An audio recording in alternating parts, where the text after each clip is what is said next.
Tell you what, let's finish up with, well, let's just have some fun. Let's just do something here. Let's create something. So go to the word File and select New.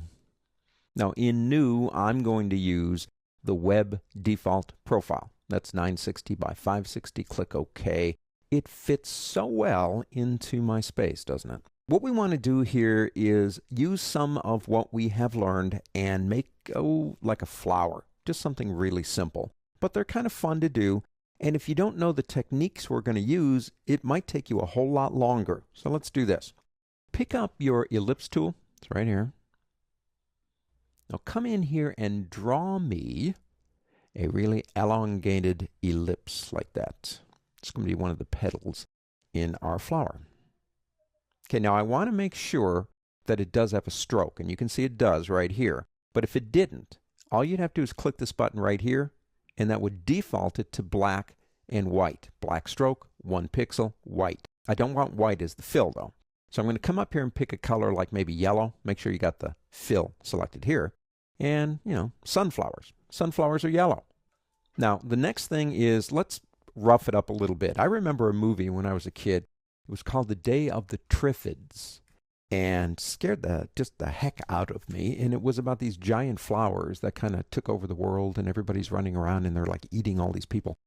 And just for some reason, it was a scary movie to me. Now, I'm from Kansas, and Kansas has sunflowers. Sunflowers are taller than me, and they do follow the sun, like they're watching it. And every time I see a big field of these sunflowers, I think, oh my goodness, it's the Day of the Triffids again. Let's make a triffid leaf by doing this.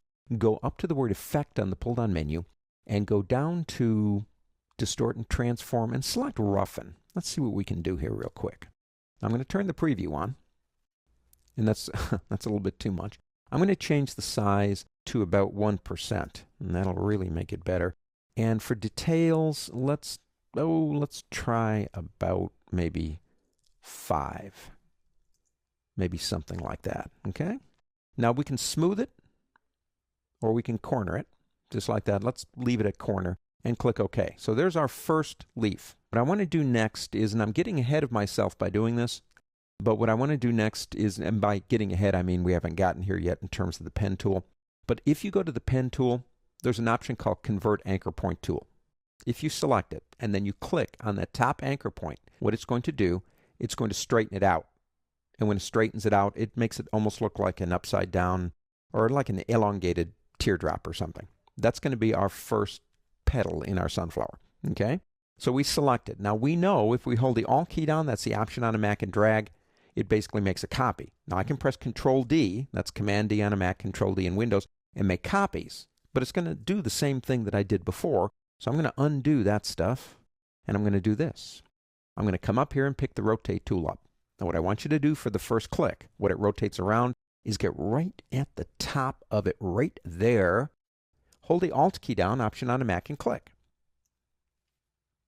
Now what you need to know is we have to go all the way around. So the number we put in here must be divisible by 360. So 10's pretty easy. Let's do a 10. We want a copy. See what it's doing? Okay, so do a copy. So the last thing we did is rotate something 10 degrees. Now press Control D. Now it will stop and start at the same place because it's divisible into 360. Kind of a weird looking flower, isn't it? Let's do this. Pick up your ellipse tool again. Come in right to the center, right there. Now hold the Alt key, Option key in a Mac, that draws out from center. And draw yourself a little central place like that, maybe. And that's usually on a sunflower very dark. So we could come over here maybe and make it black, I suppose, if we wanted to. Maybe something like that. A simple flower. But if you didn't know the techniques that we used, would have been much more difficult for you to do. Remember Control D, like Command D on a Mac, Control D in Windows. Duplicate the last thing you did. That's a pretty cool one to think about. And we'll get more into this kind of stuff later too.